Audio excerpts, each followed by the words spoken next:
Alrighty, 6:02 this morning. Let's look at our news headlines now. In his first formal State of the Union address last night, President Trump touted a strong economy, tax reform, and a $1 trillion infrastructure bill. Former YSU employee has filed a federal lawsuit against the school, claiming they fired him because he's Muslim. This was a breaking news story. More than a decade later, a woman who was on the run for her husband's murder is now back in the U.S., and she is sitting in the Trumbull County Jail. Let's look at our news headlines now at 5:31. Youngstown's finance director has announced he'll be resigning at the end of the year. In other news, we have an update to a deadly fire in Cleveland that took the lives of 4 people. Authorities now say they found the bodies of all 4 victims of Tuesday night's house fire. Crews needed heavy equipment to take apart and stabilize what was left of that home before they could start searching for the victims. So that discovery was not made until last night. 6:22 now. Nowadays, you really see kids that are younger and younger dabbling with a smartphone, sometimes even a cell phone that's their own. Well, in tomorrow's Technology Today, Matt Stone shows us some new toys that takes kids and computers to a whole new level. These are not the toys we had when we were kids. New this morning, Northside Hospital will stop taking patients and ambulances today. The hospital says they're doing this before they close for good on Thursday so they can safely transfer patients away. So Northside's closure will result in more than 500 lost jobs for the local economy. Well, several first responders joined Cortland Police and Fire yesterday for an active shooter drill. Since the Columbine High School shootings nearly 20 years ago, authorities and rescuers have learned a lot when it comes to these situations. It used to be the norm to wait for SWAT teams to arrive, but that's no longer the case. A rescue team of officers and EMS personnel, they go into the school or a building that's being attacked, even as the search for the suspect may still be happening. Opening statements begin in the murder trial of a former Chicago police officer. Jason Van Dyke faces a first-degree murder charge, aggravated battery, and official misconduct.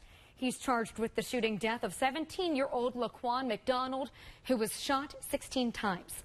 Video shows Van Dyke firing as the teen walked away from officers with a knife in his hand. Van Dyke's attorney says he feared for his life, and the former officer has pleaded not guilty. The woman accusing Supreme Court nominee Brett Kavanaugh of sexual assault is speaking out and going public. Tracy Potts has more details from Capitol Hill. Judge Brett Kavanaugh categorically and unequivocally denies groping a young woman at a house party in the 80s. Ford tells the Post she decided to come forward now because parts of her story had already leaked out. Tracy Potts, NBC News, Washington. Today, the Trumbull County Engineer and Weathersfield trustees will hold a ribbon-cutting ceremony. That's for the reopening and the dedication of the Chief Randall S. Pugh Bridge. That's on Austintown Warren Road, right near the Westwood Lake Trailer Park. Pugh, a veteran fire chief, died in April after battling cancer.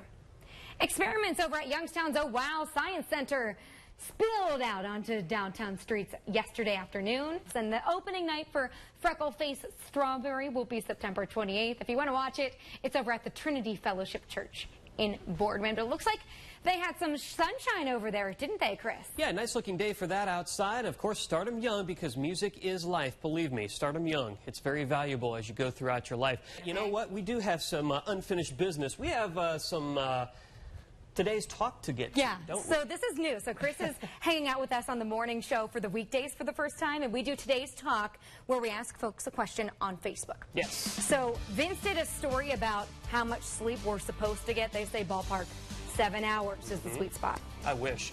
Do you get enough sleep? No. Are you getting 7 hours? No. That's a hard no, too. Yeah, there's no doubt about that. Where are you at? Anywhere from the 5 to 7 hour range, I would say. Oh, there you go. Yeah, maybe less. Yeah. Do you get enough sleep? How much do you sleep? Tell us. Do you get 10 hours? Somebody out there has to. 10 hours? I don't. Man. Spoiler. Spoiler, nobody does. But if you want to share with us maybe your tricks of the trade, let us know. Please do. What's your secret? We'll be right back.